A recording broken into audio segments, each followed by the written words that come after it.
रोशन अली तुनियो साहब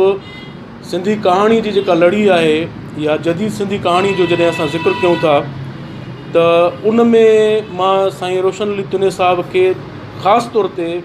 पंहिंजे नुक़्ते नज़र खां हिकिड़ी अहम जॻह ते रखंदो आहियां। ऐं मां इहो ज़िक्र अॻु में बि करे चुको आहियां साईं मोहम्मद अली पठान साहब सां त मुंहिंजा सिंधी कहाणी में जेके चंद मुंहिंजा पसंदीदा कहाणीकार आहिनि उन्हनि में रोशन अली तुनियो साहब हिकिड़ो आहे। ऐं उन जूं खोड़ सारियूं उन जी वजह आहे, उन जी खोड़ सारा सबब आहिनि जंहिंजे करे उहो मूंखे पसंदि आहे। साईं सां मुंहिंजी हिकिड़ी मुलाक़ात थी ऐं उहा बि साईं मोहम्मद अली पठान साहब जे तवसुत सां। ऐं उहो महिरबानी करे साईं जन खे उते असांजे घर ॾे उताक ते वठी आया हुआ। रज़ाक महर साहब बि हुयो, मोहम्मद अली साहब बि हुयो, बाबा सां उते मुलाक़ात हुई, कचहरी हुई। ॾाढी शानदार ऐं यादगार क़िस्म जी उहा कचहरी, पहिरीं ऐं आख़िरी कचहरी, उन खां पोइ वरी मुलाक़ात कोन थी। पर मां साईं जूं कहाणियूं मुतवातिर पढ़ंदो रहियुसि ऐं साईं जी पहिरीं कहाणी जेका मां पढ़ी जंहिं मूंखे बेहद मुतासिर कयो उहा हुई पंहिंजो जेका हिन में इतफ़ाक़ सां कहाणी शामिलु न कई वई आहे, मां ख़ुदि हिन ते हैरान आहियां त उहा छो शामिलु कोन्हे। उहा पाछे वारी जेका कहाणी हुई उघाड़ो पाछो, उघाड़ो पाछो, इहा कहाणी ॾाढी टिपिकल क़िस्म जी कहाणी हुई। पर उन खां पोइ जॾहिं असां 2000 सन में जीवन पीड़ा प्यार किताब सहेड़े रहियासीं, लाड़काणे जी 36 कहाणीकारनि जूं कहाणियूं उन में असां शामिलु कयूं हुयूं, त वरी असां साईं रोशन तुनियो साहब जी कहाणी ॻोल्हणु शुरू कई ऐं साईं मोहम्मद अली साहब जी महिरबानी करे उन जी कहाणी असांखे ॾिनी। मां सम्झां थो उन कहाणी जी अहमियत जो अंदाज़ो उन मां लॻाए सघिजे थो जो उहा कहाणी बाद में पंहिंजो संदसि किताब जी टाइटल स्टोरी बणी, मंशूर ॿुधी वियो। छा त कहाणी आहे, माना क्लास जी हिकिड़ी कहाणी आहे। सिंधी जदीद जेका कहाणी आहे उन में असां वटि ॿिनि क़िस्मनि जा कहाणीकार मिलनि था जिन ॿिनि क़िस्मनि जे मौज़ूअनि ऐं माहौलनि में कहाणियूं लिखियूं आहिनि। ऐं अहिड़ा तमामु थोरा कहाणीकार आहिनि जिन ॿहिराड़ीअ जे पस मंज़र में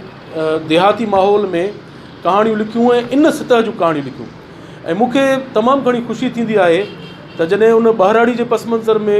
लिखंदड़ कहाणीकार जेके आहिनि उन्हनि में जॾहिं असां ज़िक्र कंदा आहियूं त उन में पंहिंजो ख़ुदि पलीज साहब बि लिखियूं आहिनि, अब्दुल हक आलमाणी बि लिखियूं आहिनि ऐं ॿियनि खोड़ सारनि कहाणीकारनि। पर उन्हनि कहाणीकारनि में 2 वॾा कहाणीकार मां सम्झां थो त हिन लाड़काणे सां ताल्लुक़ु रखनि था। हिकिड़ो रोशन अली तुनियो साहब ऐं ॿियो मलक आगाणी साहब, ॿई क्लास जा कहाणीकार जिन ॿहिराड़ीअ जे वायुमंडल में कहाणियूं लिखियूं। ऐं ख़ासि तौर ते जेको रोशन साहब आहे उन जूं त असांखे कहाणियूं जेके आहिनि अक्सर, ऐं साईं असांजे नगर चने साहब हिन में लिखियो आहे त 87% उन जूं कहाणियूं अहिड़ियूं आहिनि जेके ॿहिराड़ीअ जे पस मंज़र में लिखियल आहिनि। ॿहिराड़ीअ जे पस मंज़र में लिखणु ॾुखियो आहे, पर साईं रोशन तुनियो साहब उनखे इन तरह सां सोलो बणायो आहे जीअं साईं उन जे फ़र्ज़नि ते ज़िक्र करे वियो त उनजी का बि कहाणी जेका आहे उहा ख़याली कहाणी न आहे पर सचूं कहाणियूं। त जॾहिं सचूं कहाणियूं हूंदियूं आहिनि, सचा किरदार घुमंदे फिरंदे नज़र ईंदा आहिनि त उन्हनि खे पोर्ट्रेट करण में वधीक रियलिटी जेका आहे असां उहा शामिलु थी वेंदी आहे, छो त उहे चवंदा फिरंदा नज़र ईंदा आहिनि, जीअं हूंदा आहिनि उहे उन्हनि खे उन तरह सां पेश कबो आहे। साईं मोहम्मद अली साहब ॿुधायो त असांजो मलक आगाणी साहब हिकिड़ो नाविल लिखियो जेको संदसि ई ॻोठ जे हिकिड़े पस मंज़र में लिखियलु नाविल हो, पर हुन इन हद ताईं उनखे रियलिटी ॾिनी हुई जो उनजे किरदारनि जा नाला बि साॻिया रखी छॾिया जेके बाद में वरी तब्दील करे ऐं ॿिया रखिया विया। त इहे कहाणीकार उहे कहाणीकार आहिनि जेके ज़िंदगी खे इन तरह सां ई पेश कनि था जेको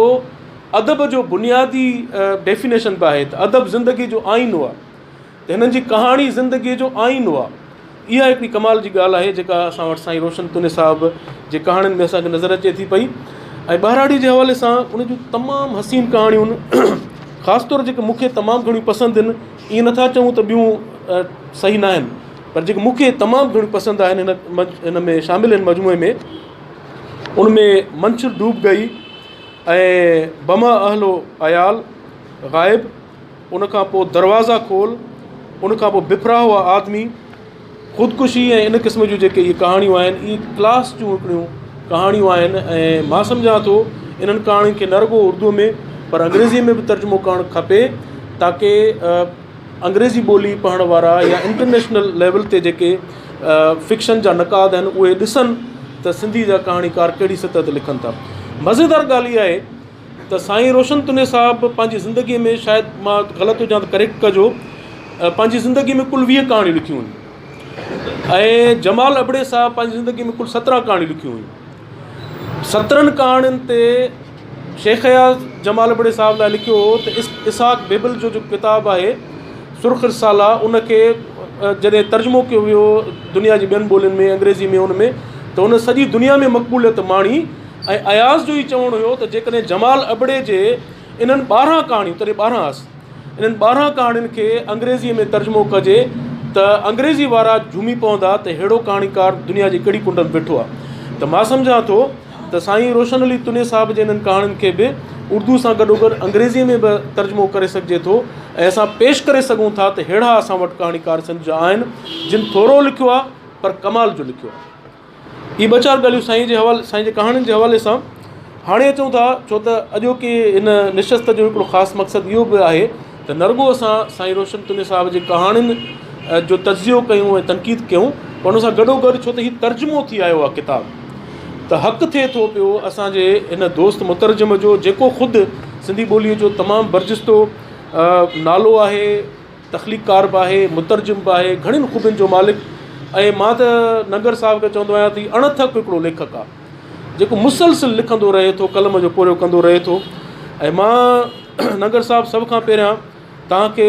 सचपच तहे दिलि सां मुबारकबाद ॾियां थो, तव्हां शानदार तर्जुमो कयो आहे। छो त मां हिनखे पढ़ियो आहे, जेतोणीकि सॼो न पढ़ी सघियो आहियां पर ज़्यादातर कहाणियूं पढ़ियूं आहिनि, मां सॼे जी मां दावा नथो कयां पर ज़्यादातर कहाणियूं मां पढ़ी चुको आहियां। ऐं ख़ासि तौर ते मूंखे 2 कहाणियूं हुन में पढ़णियूं हुयूं जिन में मूंखे टेस्ट करिणो हो त तव्हांजे तर्जुमे जो मयार छा आहे, छो त उहे मुंहिंजूं रोशन तुने साहब जूं सिंधीअ में उहे कहाणियूं पढ़ियल आहिनि, सिंधीअ में सभु पढ़ियल आहिनि, उहे पढ़ियल हुओ। मां ॾिसणु पियो चाहियां त नंगर इन्हनि कहाणियुनि खे कीअं निभायो आहे, छो त वाक़ई बि यकीन कयो त उन्हनि कहाणियुनि खे उर्दू, अंग्रेज़ी या कंहिं बि ॿोली में ट्रांसलेट करणु तख़लीक़ खां घटि न आहे। माना तव्हां ॼण रिक्रिएट कयो आहे उन्हनि कहाणियुनि खे, वरी तख़लीक़ कयो आहे, वरी जनमु ॾिनो आहे, एतिरी महिनत तव्हां कई हूंदी इन तर्जुमे लाइ, हक़ीक़त इहा आहे। ऐं उन में ख़ासि तौर ते हिन जी टाइटल स्टोरी जेका आहे दरवाज़ा खोल ऐं मंशूर ॿुॾी वियो, मंशूर डूब गई, इहे 2 क्लास जूं कहाणियूं आहिनि। ऐं एॾी हुन जी ॾुखी ॿोली आहे, ॿाहिराड़ी जी टर्मिनोलॉजी,